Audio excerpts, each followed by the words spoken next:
This podcast is brought to you by Blackaby Ministries International. To find out more, visit blackaby.org.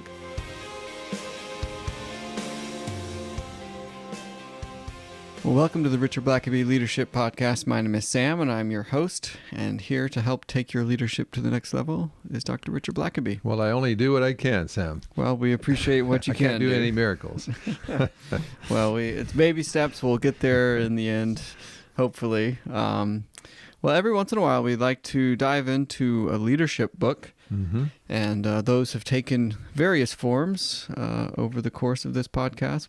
We've even most recently looked at a novel and a classic literature and even how that can help inform our leadership. And today we're looking at one that perhaps maybe isn't considered a leadership book, but I think is very, very much important and can be very influential on your leadership. And it's really more of a textbook. It's kind of heavy slogging, but it's worth the read. And that's Thinking Fast and Slow by Daniel Kahneman.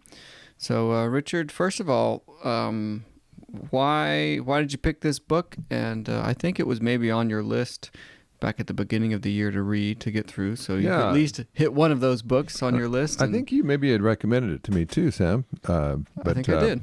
Finally got to that on the list. It's about 500 pages, so it's pretty dense with a lot of scientific studies, which can be interesting. You know, sometimes it's almost like this guy I think he's won a Nobel Prize and in economics, and so he has a lifetime of study, and he puts a lot of his findings all in between these two covers here of the book, but basically what he wants to do is try to help us reflect on how we actually make decisions. Of course, that's something that leaders do all the time, and we think that we make rational decisions based on the facts, but he provides a lot of troubling evidence to show that perhaps we don't think as rationally as we would like to think that we do. Yeah. And so he does several things. He talks about two systems of thinking, and he's quick to say this is not necessarily, he's not talking about two parts of your brain that have different functions and so on. But he basically just kind of uses this as a way to get a handle on the fact that there's two ways in which we think, and of course that's where we think fast and we think slow. And he calls it just system one is how we think quickly, and we have to think quickly because, for instance, he'll give the example, if you go and get in your car, you can't stop every time you stand outside your car and have to think through, okay, now how do I open this door? How do I get in? Yeah. What am I supposed to, I've got to put on my seatbelt, and, you know, and just, there's so many things that we just do instinctively as we drive that we don't even really think about. We've done it so often that our system one kind of way of thinking just automatically does what needs to be done. And it's almost a reflex, I think, in some ways. Yeah, and because of that, and we have to do it that way, otherwise we'd be so bogged down every time. And a lot of it is just based on memory and previous experience, and we often have to just come to some very quick conclusions. You know, the light turns yellow, and in a split second we decide usually to go for it, punch it. But we can't agonize about that and weigh the pros and cons, and you know, you've got to just decide, and based on all of your previous experience, we do that. And then there's the thinking slow part, which is the more rational weighing the evidence and a lot more deliberation. Yeah, and there are times where we definitely need to think more carefully about it. We don't need to just say the first thought that comes to our mouth, and because there are times where we need, and this involves more complex thought, where you can't just instantly just come up with an answer. This is going to take some, doing some math. It's going to take some reflecting and some research, and so he says that we like to think that it's that system two way of thinking that guides us in at least most of our major thoughts. But what he does is demonstrate with lots and lots of different psychological, scientific studies throughout the years that oftentimes what he says is our system 2 way of thinking is quite lazy. And so it can save us at times when it works, but it's lazy. And so it's going to tend to just go with the simplest answer. As long as this is sort of a reasonable explanation, System 2 doesn't necessarily want to go to the library or do a lot of research. It just, if System 1 comes up with a plausible explanation for something, then System 2 oftentimes just goes with it and says that's fine. And but the problem is that, and he'll say most of the time, our System 1 way of thinking is accurate because it's just based on years of experience. And there's just lots of things we do, like just getting dressed in the morning, just shaving or whatever we're doing, driving to work. It's so instinctive that we need to find ways to save as much time as possible. And he does give a lot of evidence to show that a lot of our thinking, it takes energy to think, and especially if we're going to start trying to solve problems and think deeply. And so we only have so much bandwidth for that. And so our mind is just naturally trying to take shortcuts, and anywhere where we can just kind of cut to the chase on things, our mind prefers to do that just so it can save energy for things that really takes a lot of energy. But there's just a number of things he points out that I think are just interesting to consider. One is he just talks about the fact that luck plays a large role, he says. In every story of success, it's almost always easy to identify a small change in the story that would have turned a remarkable achievement into a mediocre outcome. And so he does tend to say that we don't value luck enough. And so, for instance, if someone comes up with a new product at just the right time when that's exactly what was needed, and the person makes a series of pretty smart decisions that all tend to work out his way, then he's held up as a guru and a genius. It might have been his timing was just perfect. Others had tried the same thing a generation earlier, and they were just too soon. And but the markets were just right, and he just happened to get the right financer, and so on. And so it's not that people don't make some good choices, but we often underestimate just pure luck, and he'll get to that. There's he has an interesting phrase that he uses about returning to the mean, and I thought that was he has kind of an interesting discussion about that, because one of the things he's going to talk about is just the fact that we want to always come up with a story. Our mind works in stories. It's an easy way to hold on to stuff. And so we're always trying to find a story that explains things. And but oftentimes those simple stories really don't do justice to the facts. And so, for instance, he might say that he gives kind of the example early on of thinking that politicians just tend to be more susceptible to, like, adultery, for instance, and he says, and you can come up with a story for that. Well, they're just driven by power, and that can express itself in adultery, and they like to take risks, and they're full of themselves, and all of this leads to commit adultery that maybe an ordinary person wouldn't. And you can make a great case, and it can sound very compelling, why politicians are just more susceptible to adultery than other people. But he says if you actually look at the statistics, they're not any more adulterous than other people. But he says, but the story sort of fits. It sticks. And he says, but some of the problem is that politicians who commit adultery tend to get on the news a lot more than plumbers who commit adultery. And so we just know, we hear more examples of that, and it can be, the press talks about it longer. And because we've heard more about them, we assume that then that just must be more common for them. And he might say, well, there's actually, if you just look at the numbers, It's not that way. It's just that by what we've heard, how the press has dealt with things, by the conversation around the water coolers, we have the impression of something that's actually not true. And he just has a number of different examples. For instance, I'll just mention a couple of the studies just to kind of show what it's talking about.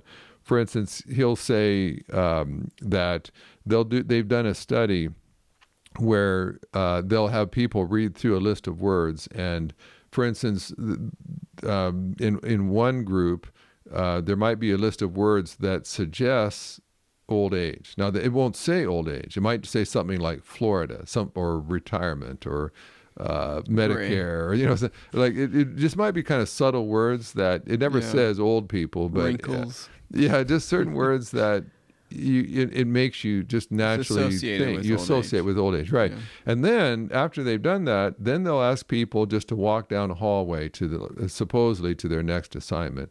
But what they do is they measure the pace in which people walk down the hallway.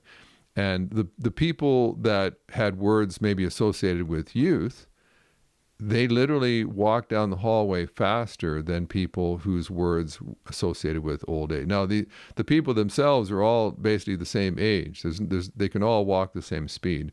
But literally, if you just were exposed to words suggesting old age, the people literally walk slower down a hallway. They did another study where they were going to measure people's view of their life, like how happy are you, how good is your life.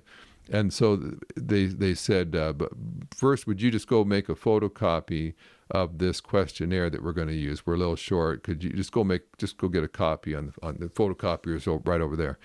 So some of the people would go over there, make a photocopy, come back, then they'd fill out the questionnaire. How good is your life? How happy are you about your life, and so on. But some of the people that, when they went to make a photocopy, they'd find a dime sitting on the copier, like a dime had been left. And so they'd pick it up and, I found a dime. Now, it's just 10 cents, right? It's not like your whole world. It's not going to necessarily help you make your mortgage payment. It was just 10 cents. But literally, people that found a dime and then turned around and rated the happiness of their life, rated it higher on average than people that didn't find a dime. Now, you think, well, I know myself. Like, if you ask me, is 10 cents going to tip your life over into being a good life instead of a bad life? You're not going to think that. And yet, literally, if you're tested right after that, you view your life as better than not. And well, I think that's just so fascinating because it's it just shows how susceptible we are. Yeah. Just to suggestion, and I think we all like to think that we're above that and we're smart people and we're educated, and I wouldn't be one of those people that simply some suggestion makes me change my outlook on life. Yeah. But it just shows, again, the laziness of our brains. Yeah. And we're much more fooled, which of course advertisers know this and politicians often know this, but we just assume that I'm a rational being and I can't be swayed that way. But he says a number of interesting things, like even just the fact that we only have so much cognitive energy. So, for instance, we can't focus on two things simultaneously. And so what will happen is our brain will tend to focus on whatever we think is most important, and then without even knowing it, our brain will try to not focus, to kind of zone out of things that we think, well, we'll just go into automatic mode here, like autopilot, because I've got to really concentrate on this. And so then, of course, they've done a famous study, I'm sure many of our listeners have heard of an experiment where they showed people a video of a basketball game, and half of them the whites are playing the dark team, and they said, now what I want you to do is watch how many times the white players in the white uniforms pass the ball, like count how many passes take place between the players in the white uniforms. So, so they know that that's what they have to focus on. So they're basically, without even thinking about it, they tune out. Every time a team in black uniform has the ball, they don't even pay attention because they keep their eye on the white uniforms. And so right in the middle of the whole video, a person literally comes out wearing a black gorilla outfit and runs into the picture, but thumps his chest and then runs off the screen, and like that takes several seconds. And then when they asked people afterward what they saw, over half the people didn't even see this gorilla. Now, when you watch the video, when you're not, if you just watch the video and you're not trying to count passes or anything, then you see it right away. But what that was saying is, but when you start focusing on one thing, your mind immediately starts to exclude everything else that's not what you're looking for. Yeah. And of course, that means that you can miss things that might be really important. And people will swear afterward, no, that wasn't in there, I didn't see it. But they don't even realize that they were blind to things that actually would have maybe been important for them to notice. And so they'll say things like, for instance, they'll do studies. I think it was in Israel where there were judges who were going to be hearing about giving parole to criminals, and so they would, people would come up for parole, and they would turn down. A certain percentage typically got turned down, but then they noticed that. The judges would have 3 kind of meal breaks or breaks during the day, coffee break, whatever. They'd go and they'd have a snack or they'd have lunch or whatever. And they noticed that for the immediately after they had eaten, they tended to be more positive. They actually gave parole to more people right after their meal break. Now, you would say, well, that can't be. It can't just be that the people justice hangs in the balance of right after their lunch just happen to all be better behaved, inmates who deserving that. Like that can't be the case. So what that means is, although if you ask these judges, did you show any partiality? No, I looked at the facts in every case. I weighed the evidence. I've been doing this for years. I know how this works. And yet when they were shown the study, literally, basically when their sugar levels were back up, when they had replenished their energy supply, they actually made more generous decisions. They were in essence in a better mood, and they were more lenient in their rulings. And so literally, if you wanted to get parole, you'd want to schedule your hearing for right after lunch. Yeah. And again, if you said this to the judges, they would say, well, no, I've been doing this for 30 years. But even the most experienced judges were still susceptible to the same thing. And so, for instance, they also say, just along that line, that when you're really focusing on something, it's going to take a lot of energy away from you. And so what they'll say, for instance, is if you've had to just what they would do is, for instance, they do a study where they would make people have to do sort of a mathematical formula that took a lot of concentration to get right.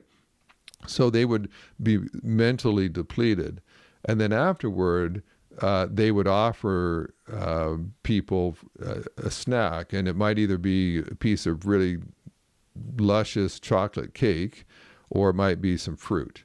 And these people, even if they had been like on a diet or they were trying to lay off the cake, whatever, they found that if you had been depleted mentally ahead of time, you were far, far more susceptible to temptation than if you weren't depleted. Yeah. And I thought that was a very interesting insight, because of course we know people that have been high up leaders, very effective, very busy, and yet in their busyness, they became more susceptible to temptation than they normally would have been. At their best, when they're well rested and so on, if a temptation came, they might be able to resist it very easily. But when they have a lot of pressing thoughts and decisions to be made, all of a sudden they don't have the same resistance. And again, they're just doing studies psychologically, scientifically, that demonstrate this. And I think perhaps we know that intuitively at one level, but he just keeps coming back to say, but we grossly overestimate our ability. We can't do a lot of different things. So what happens is we have to let some things go. Yeah. And as a leader, you want to be very careful, because, of course, if you're letting the wrong things go, either you miss something really important or you succumb to a temptation that at your best you never would have. Yeah, well, it's fascinating studies, and I think it's so applicable to the leader's life. So things like have a good meal before making important decisions, and know that when you're depleted, that you're more susceptible. That can. Even making those small changes, these aren't monumental things. And sometimes if you really, and I did this, I guess, instinctively at times, if I had been making a lot of administrative decisions and maybe I'd had a difficult meeting with a staff person or something, but then I've got to make an important decision. You're way more likely to just, let's just do it. I still have there's some red flags here, but let's just get this done. I mean, because like he says, we get lazy at a certain point. We don't have the energy required to do the homework and due diligence. And of course, that's when we're most susceptible. And I think we don't think about it, but thinking about things and making those decisions, that burns calories, that depletes us physically, and that's important to know when you are making decisions. Well, let's take a quick break here, and we'll wrap up when we come back. Hello, I'm Richard Blackaby. I'm the co-author of Experiencing God. And here at the Blackaby Bible Institute, we're offering an online class of Experiencing God that people can take from around the world. No one had any idea back in 1990, when Experiencing God was first published, that it would be so life-transforming and that people would experience revival. They'd be set free from burdens they'd carried for years. I can't go anywhere in the world without people telling me how this material has changed their life.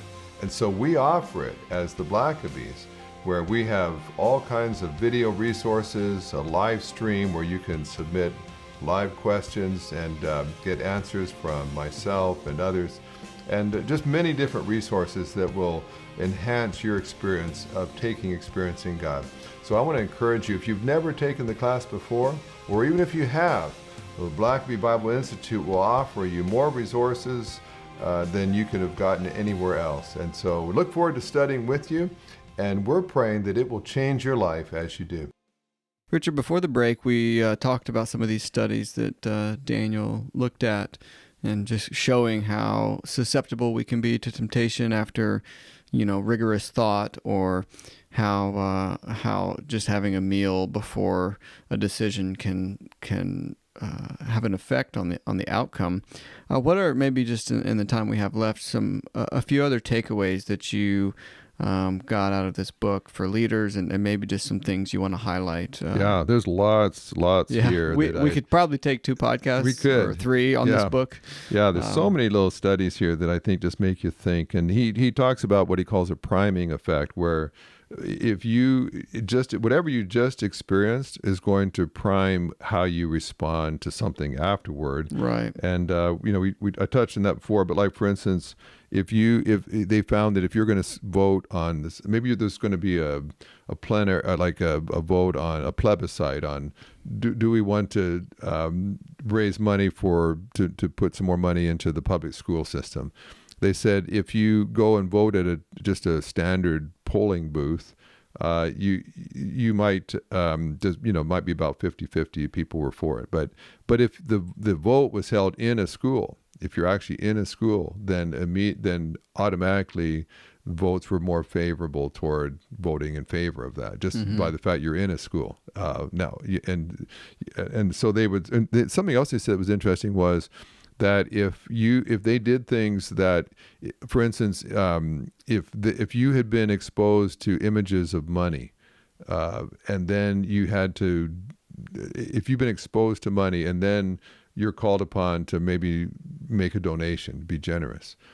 Actually, they said that you can become less generous if you've been exposed to money, because now it's on your mind and you're thinking about how precious it is, and then all of a sudden you're asked to give it away, and so they said, interestingly, in our society, that we're inundated with thoughts of money all the time, always imagery of money, talk of money, they said that is going to have an impact on a culture that is so money focused all the time.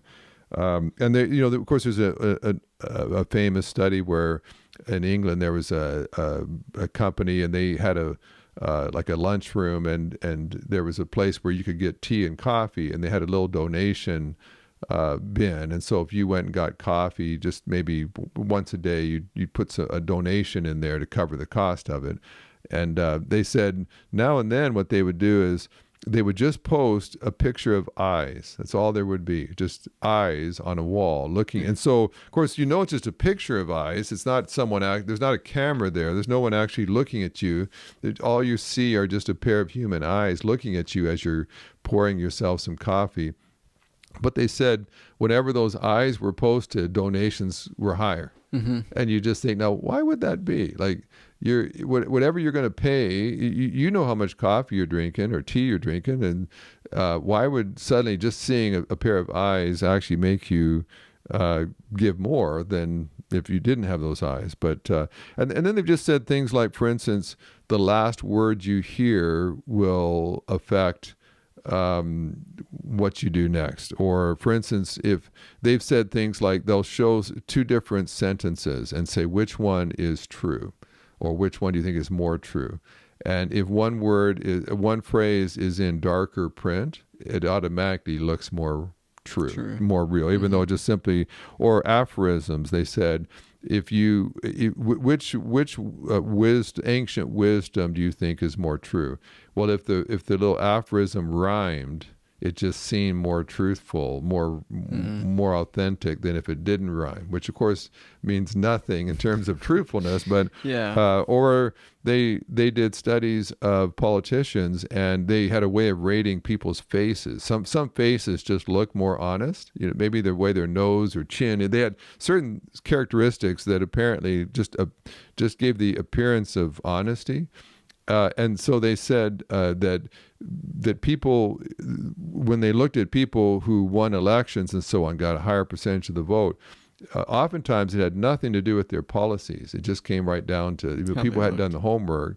They just liked their face. And again, it makes you just realize, well, there's a lot of things that we can be fooled into. And of course, they also just know that if you keep hearing something, you begin to think that it's true. Mm-hmm. And so, of course, politicians know that. So if they, for instance, if they just keep character assassinating their opponent, and they just keep saying, well, we know he's a crook, he's dishonest. Well, you may not provided any evidence that he's dishonest, but now they've heard that so many times.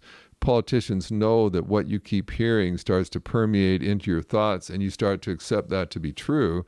Right. And he says some things, for instance, like also just a number of things that really are sort of counterintuitive.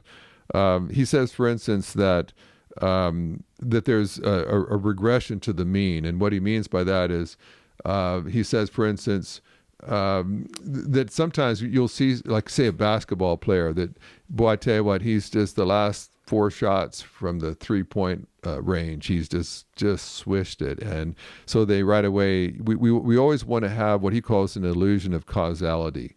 We want to explain why he's so good right now. And, well, his mother just died last week, and he's just playing for his mother right now, and he's just inspired, and he's on a hot streak. And this author basically says there's no such thing as, being on a roll or hot. It's what he calls is regression to the mean, which what he means is mathematically he's shooting above average right now, but he'll start missing a bunch later. Yeah. And at the end of the day, he's going to end up averaging out about what he normally shoots. And so that's why he says, for instance, if you watch a golfer and the first day there's several that are under par by several, and there's several that golfed over par, he said that you can try to bet on how they'll do the next day. And of course, the people who are under par, you're going to assume they'll do the same the next day.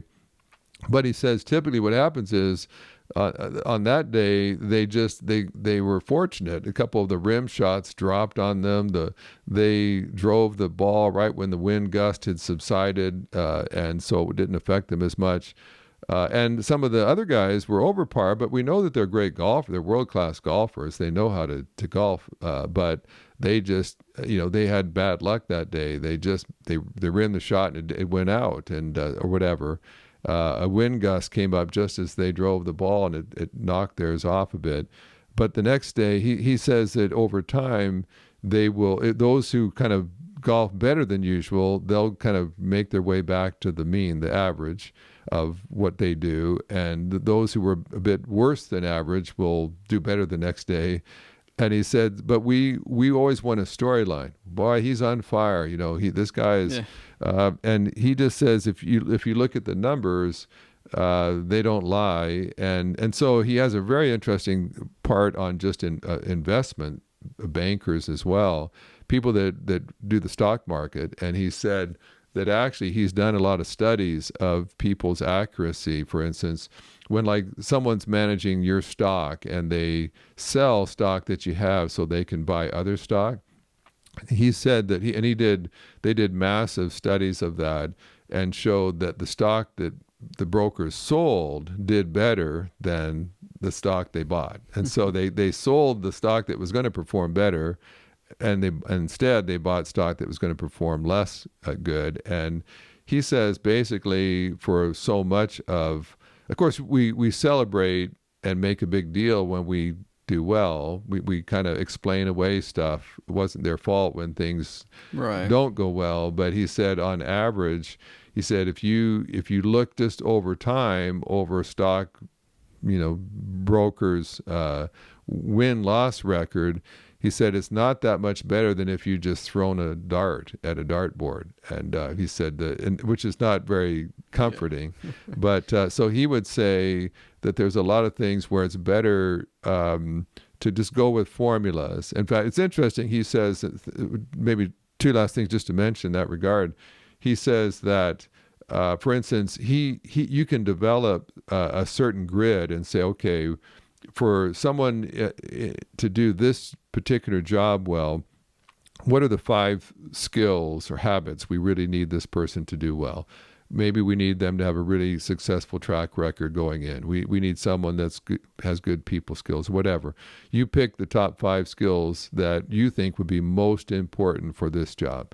And then you check the resumes, references, and you find the people that you think will do best based on your grid. He said, what happens a lot of times is then we have an interview, and he actually downplays interviews. He thinks it actually skews things. The resume didn't look good, but when you talk to the guy, he's quite charming and seemed to really know what he's doing, and so you sort of ignore the evidence and you go with your gut feeling. And he would say far better to not even have the interview, just come up with your grid of what you're looking for, then find someone just mathematically that fits the grid the best. And then he also says if you're going to discuss maybe in a group, okay, what do you think we should do? He says he suggests it's better to have before you ever start talking about it around a board table, have everybody write down based on their study, their findings, what they think you should do. He said write it down first, because he said as soon as you start discussing it, people's opinions get swayed. Someone speaks up first and they're very positive. And so a couple of people that were feeling negative, all of a sudden they start to migrate a bit more toward a positive stance.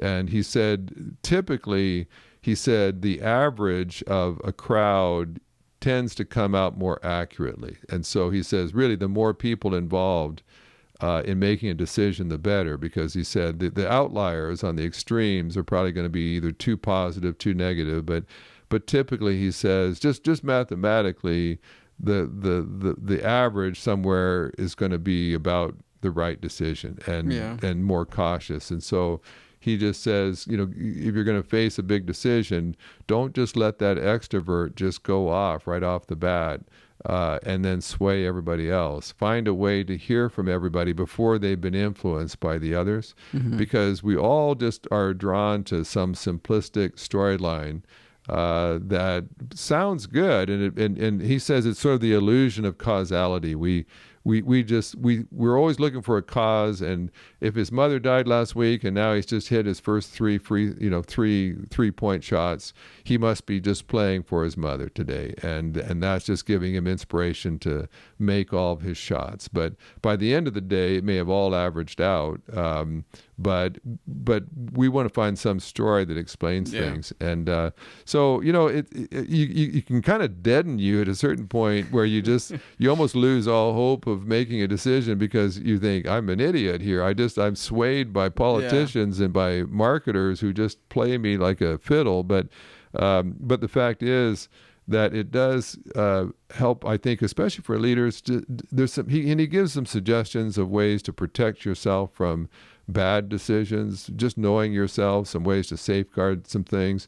And I guess mostly just don't get overconfident in your ability. Know your adjusted, and he has a number of places where he'll say even people in his business who make a science of this, they're susceptible as well. And he gives examples even for himself where he took it hook, line, and sinker just like everybody else.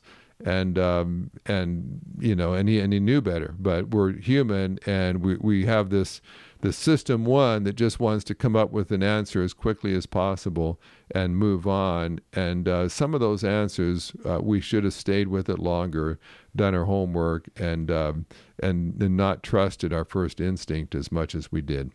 Well, like I said, we could probably break this into about 2 or 3 podcasts, but we'll keep it to one. And I can't recommend this book enough. And it's a tough read, but it's I just think really insightful. And I think there's lots of nuggets in there that you can definitely apply to your leadership and to your life. And we hope you'll pick up a copy. As always, we'll leave links in the show notes. And until next time. Thanks for listening to the podcast. If this is something you enjoyed, it really makes a difference if you leave a review and a 5-star rating on Apple Podcasts or wherever you listen. Don't forget to subscribe and share with your friends. We always love hearing from our listeners, so email us at podcast@blackaby.org.